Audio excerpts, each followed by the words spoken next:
So in comparison from calendar year 2023 to calendar year 2024, my business experienced a 276% profit. Let me say that again for the people in the back. Yeah, 276% profit in 1 year.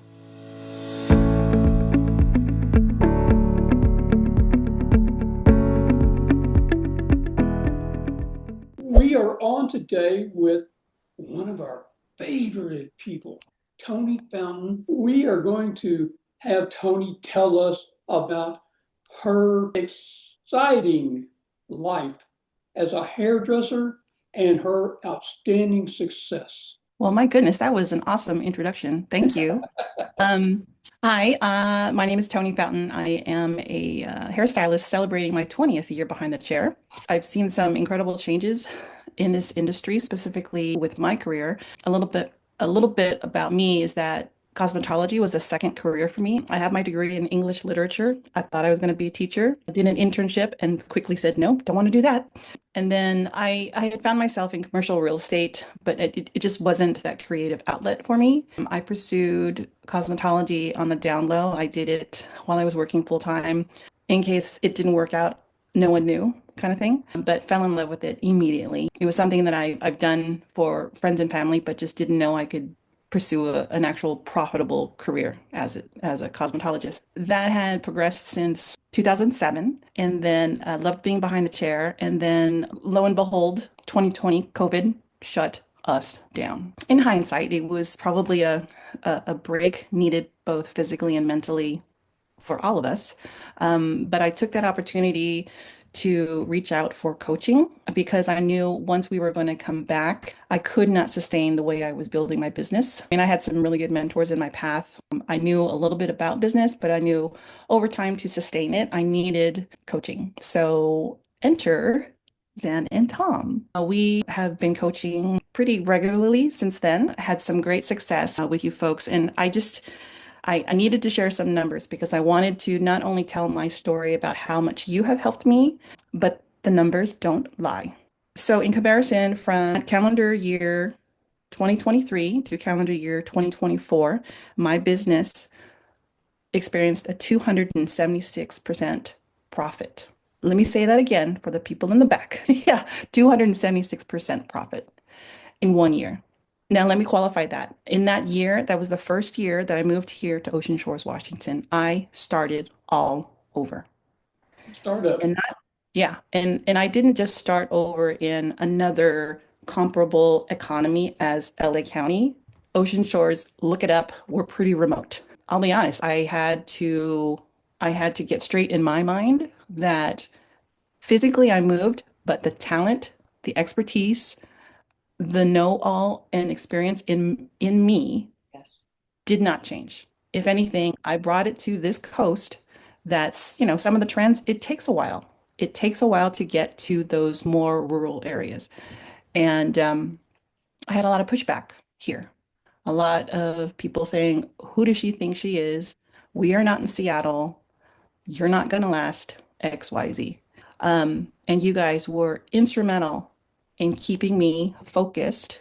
You are still in this lane. These procedures and business systems that we have learned, excelled at, and proven, right, from that 276% increase. Why not? Why can't these work here? Yes, you're gonna get pushback, and it took me a while, but I stood firm in that belief. And aside from the numbers, it's like when coaching with you guys, I understood why in my mind I didn't think I could charge what I charge here. You guys made that very clear to me. And understanding why I have to charge this and not go backwards, that was instrumental that I received in your coaching. And and here we are, now we're in 2026. I've had many challenges along the way. And despite that, I've always sought you two out as my North Star, if you will, my moral compass. Because yes, the business is operating at this level, but if I don't operate with integrity and remember why I'm doing what I'm doing, those numbers, those increase in percentages doesn't mean anything unless I know why. That's my story. And yeah, I'm 2026. I have my own salon, and I'm thriving. I'm booking out 6 to 8 weeks. And it's one of those things where there are still people who are not quite sure about me.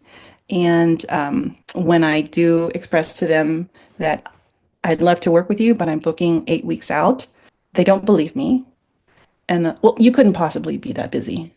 Well, I'm going to send you my online booking link and you can figure it out. Yeah. And there'll be times where like they finally do get an appointment and they're sitting in my chair and they said, I can't believe I've had to wait 2 months to get in with you. And I said, I appreciate your diligence. Let's just do your hair. Let's move on. That's right. Let's move on. Yeah. Have there been times during our association with you where it's been a real growth thing for you, not only mentally, but business-wise? You know, like, have you had to ask yourself, God, can I do this? I mean, I have to revert back to when I first moved up here. I was ready to step back and reduce my prices. And you guys were like, why? You've worked so hard to get to that point. And listen, we're very good about, sometimes listening to that voice like, gosh, I don't know. I don't want to upset anybody. I don't want to go into this new community and upset anybody. I don't want to be the competition of other salons. And when I was working on specifically the spreadsheet, the operating expense spreadsheet, Tom, that you have authored. And okay, so in our industry, we're very feel good, we're very creative, we're like, oh, everything's this. But then it's like, how much did it cost to do that color correction? And when you were very succinct and putting those numbers down in front of me, I'm like, oh my God, I cannot possibly charge what I thought I should. And in that scenario where I thought, if I charge less than what I'm accustomed to, I'm essentially paying Sally to do her hair. Yes. And Yes. what about that light bulb moment? Did that? Heck no. Yeah. Like that doesn't work, right? No, it doesn't work because that just doesn't make any sense. Like the big names, they don't give you, effective 30 days, our prices will go up. They just do it. Yes. And we follow the herd. We don't question it. It didn't make sense. And why would I put my name on my business license, my Cosmo license, my salon shop license, my EIN number, and then take what Sally said to me in face saying, I can't believe you're charging that for a haircut. Until Sally's name is on my tax ID number, she has no say in how I run my business. It's true. It's true. And in the beginning, when we first started coaching together, I know that the first thing that we really started out with were limiting beliefs, because we had such a strong passion then, as we still do now, about people increasing their prices, working smarter, not harder. And that was what we wanted for you, because in LA, you were working really pretty hard. Yeah. You were working really pretty hard. And some of it you weren't enjoying, and some of you loved so much, like the extensions. And you're being nationally known as a extension expert. And where you had that pretty much, you knew what you wanted to charge about that, you still were unclear about anything else that you were doing, whether it was color or whether it was haircuts. And you went through a phase of your haircutting as well. But you realized, as we started coaching you and asking you to look at possibly some limiting beliefs that you might have picked up along the way from whoever, wherever it was. And one of the beautiful things about you is you took that coaching and you made it yours. You really started looking at, oh, that's a limiting belief. I understand that.